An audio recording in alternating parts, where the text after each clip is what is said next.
Welcome students. Physics की class में आपका एक बार फिर से स्वागत है। आज हम लेके आए हैं धारिता अर्थात कैपेसिटी से संबंधित महत्वपूर्ण तथ्य जो आपके लिए multiple choice, fill in the blank, matching, इन सब के लिए इम्पोर्टेंट है। As well as this is important for the competitions level exam. So let's start.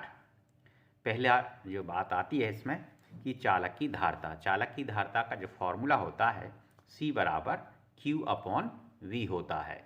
C बराबर क्या होता है? Q upon V।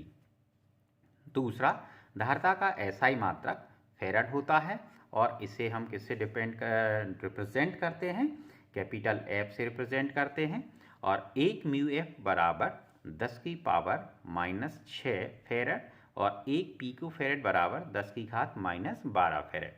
चलिए तीसरा देखते हैं।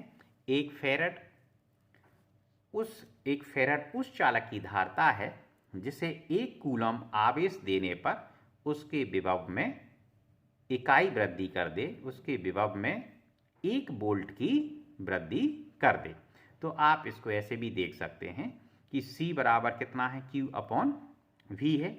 अगर इसको आप कितना देते हैं, Q की वे जो वैल्यू है 1 कूलम आवेश अगर आप देते हैं तो उसके पोटेंशियल में विभव में कितने की वृद्धि हो जाती है? 1 वोल्ट की वृद्धि हो जाती है। उसे हम क्या कहेंगे? 1 फेरड कहेंगे। ओके, चलिए अब है धारिता का विमीय सूत्र। तो धारिता का विमीय सूत्र होता है m की पावर -1, l की पावर -2, t की पावर 4 और a की पावर 2 है।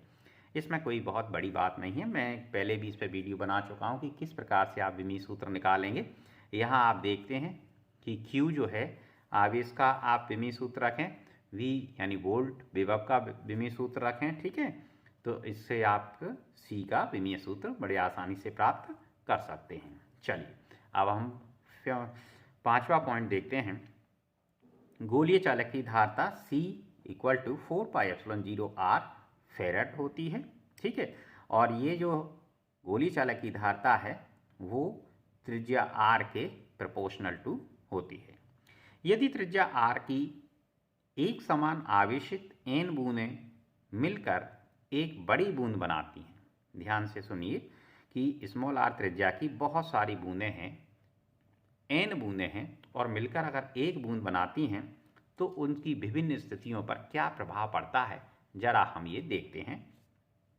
तो बड़ी बूंद की जो त्रिज्या होगी कैपिटल R, वो n जितनी आप बूंदें मिला रहे हैं उनका 1/3 एंड स्मॉल बूंद की एक बूंद की त्रिज्या R।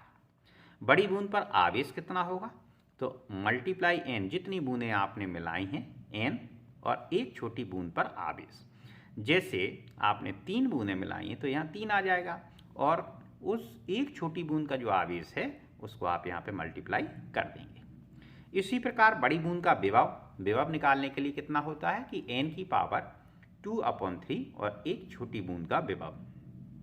बड़ी बूंद की धारिता भी ज्ञात कर सकते हैं, n की पावर 1/3 और एक छोटी बूंद की धारिता का मल्टीप्लाई आपको यहाँ पे करना है। अब आता है समांतर प्लेट संधारित्र की धारिता। इसके लिए जो फॉर्मूला है, अगर K परावैद्युतांक आपने रखा हुआ है तो C = K/ε0A/d फेरड। अगर वायवीय निर्वात की अगर आप बात करते हैं तो K की वैल्यू आप 1 कर दीजिए, then you will find out the C = ε0A/d farad. यदि प्लेटों के बीच आंशिक परावैद्युत पदार्थ होने पर क्या वैल्यू आएगी कि C = ε0A/d T within the bracket 1 - 1/K। Okay, T जो है वो जो आंशिक परावैद्युतांक की आपने प्लेट रखी है उसकी मोटाई है, ठीक है। चलिए नेक्स्ट, यदि प्लेटों के बीच मोटाई T की धातु प्लेट है, ओके, तो ये एक फॉर्मूला इस प्रकार से भी बनता है। यदि प्लेटों के बीच मोटाई T की धातु प्लेट है तो ऐसे भी रिप्रेजेंट कर सकते हैं, C = ε0A और d - T। चालक की स्थितिज ऊर्जा धारिता के पदों में कैसे व्यक्त की जाती है? U = 1/2 CV²। यहाँ Q और C के पदों में भी बना सकते हैं तो Q² 2C हो जाएगा। v की वैल्यू अगर आप यहाँ रख देंगे तो v इक्वल टू क्या हो जाएगा, q अपॉन c। तो यहाँ वैल्यू आप रखोगे तो ये वैल्यू प्राप्त हो जाएगी। दो आवेशित चालकों को परस्पर जोड़ने पर जो उनका उभयनिष्ठ विभव आता है वो फॉर्मूला है v equal to C1v1 plus C2v2 upon C1 plus C2। ऊर्जा हानि एनर्जी लॉसेस का जो फॉर्मूला है C1 C2 upon 2 C1 plus C2 with in the bracket and V1 minus V2 का होल स्क्वायर। यदि दोनों चालकों के जो पोटेंशियल हैं, विभव जो हैं वो समान हैं तो ऊर्जा हानि शून्य होती है। ठीक, क्योंकि यहाँ समान आप रखोगे ना, V1 माइनस V2 अगर ये दोनों ही समान हो जाए तो जीरो हो जाएगा। तो इस हिसाब से सारी जो एनर्जी लॉसेस है वो क्या हो जाएगा, शून्य हो जाएगा। श्रेणी संयोजन के लिए 1/c is equal to 1/c1 plus 1/c2 plus 1/c3 आपको याद रखना है। It will use lot of questions. समांतर संयोजन पैरेलल कॉम्बिनेशंस में c is equal to C1 plus C2 plus C3। श्रेणी संयोजन में आपको एक बात ध्यान रखनी है कि सभी संदर्भ की प्लेटों पर जो आवेश है वो समान होता है, लेकिन जो विभवांतर है वो कैसा होगा, अलग अलग होगा। आपको ध्यान रखना है। और यही केस अगर समांतर बनता है, समांतर संयोजन में सभी संदर्भ की प्लेटों के मध्य विभवांतर समान होगा।